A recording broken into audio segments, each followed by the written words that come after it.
managed to get out all right. I think that perhaps is the... And what are you going to do now? What are your immediate plans? Well, my immediate plans, I don't know. I'm hoping to get a bit of a holiday, same as Colonel Hunt. And Tenzing, you are very happy. And how do you feel after 20 years, trying to climb the mountain? How does he feel having finally conquered it?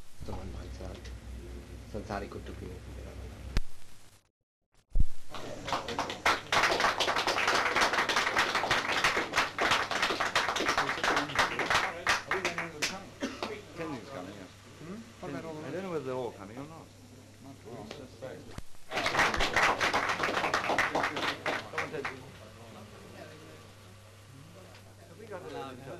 Get him in several times, he's too shy.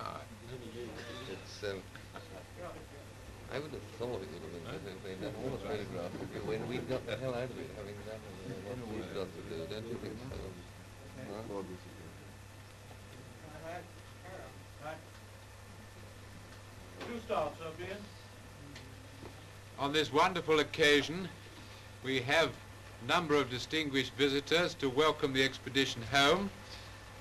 There is Brigadier Head, the Secretary of State for War, and there is Sir Frank Doidge, the High Commissioner for New Zealand, and there is the Ambassador for Nepal and the High Commissioner for India. Members of the Everest expedition, I am here on behalf of Her Majesty's government to welcome you and to express our most sincere congratulations on your great achievement. You may wonder, many of you, why you've been greeted by the Secretary of State for War, but the Prime Minister thought it fitting that I should come as a tribute to your great leader, who is a regular soldier and serving at this time.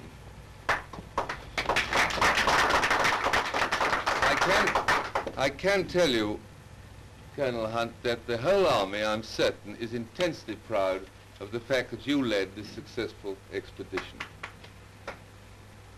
The whole nation, and indeed I think the whole Commonwealth, was intensely moved and proud of your great achievement.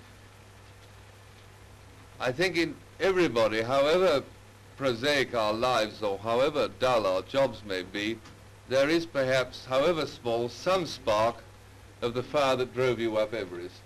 And I think in countless thousands and millions of people, that spark became warmer, and to put an understatement, I think that happening to a whole Commonwealth does it no harm. We owe you a great debt for what you've done, in the sense that it has put our country and our Commonwealth on the map and inspired us at this particular time. Now, I don't wish to delay you, because I think that what you most want to do is to get home. But I would like to say in particular that to Hillary and Tenzing, who had the crowning achievement, we do salute you, and we do think that to be the only two individual human beings alive who have been in that position must be an experience which to both of you, you will feel that although your own achievement was great, it owed perhaps a great deal of it to a wonderful team led by a great and skillful leader. Now, words in ways that I can't express through words.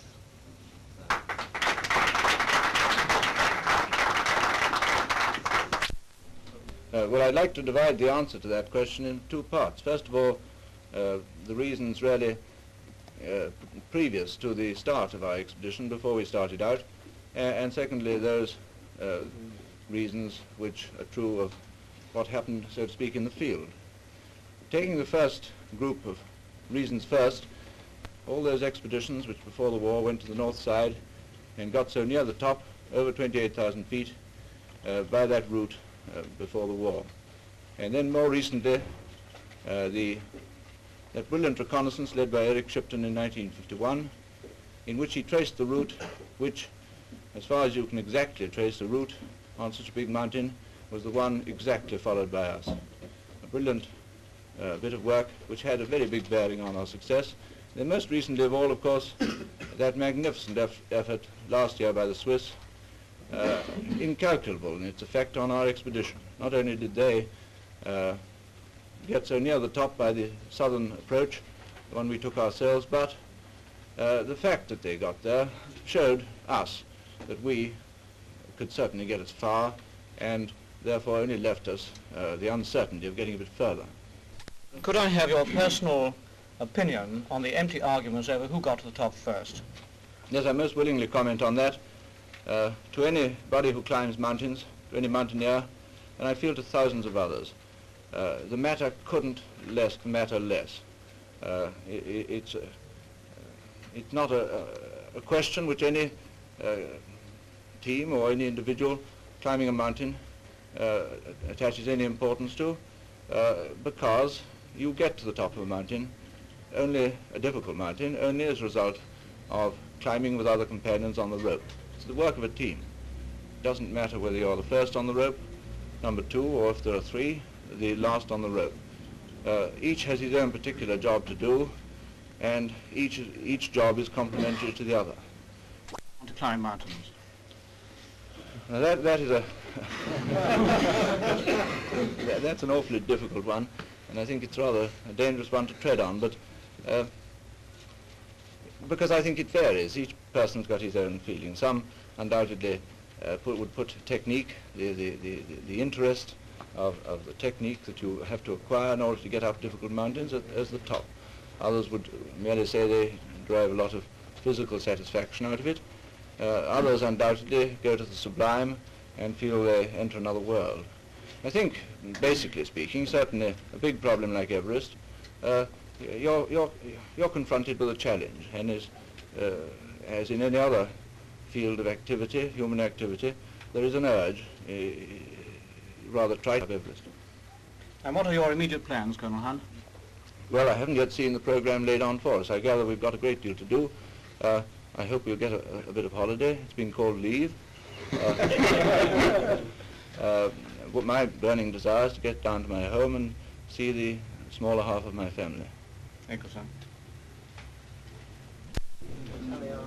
Mr. Hero, can you tell us what were the worst moments getting to the top? Well, I suppose the worst moments really there were two. The first one was in approaching the south summit of Everest, which is 28,700. The approaches to this are rather steep, and the snow was in very unstable condition, and we did mentally debate at times whether or not we should go on. But we weren't likely to get the... after that, I think we were fairly pleased about it, but all our sensations due to the lack of oxygen were, I think, rather dull. It wasn't really till we got right down till I personally felt more intense feelings. It is reported this morning that tensing saved your life. What is the story behind that, quite briefly? Well, I think it's mainly the when we were on the actual icefall in the early phases of the climb,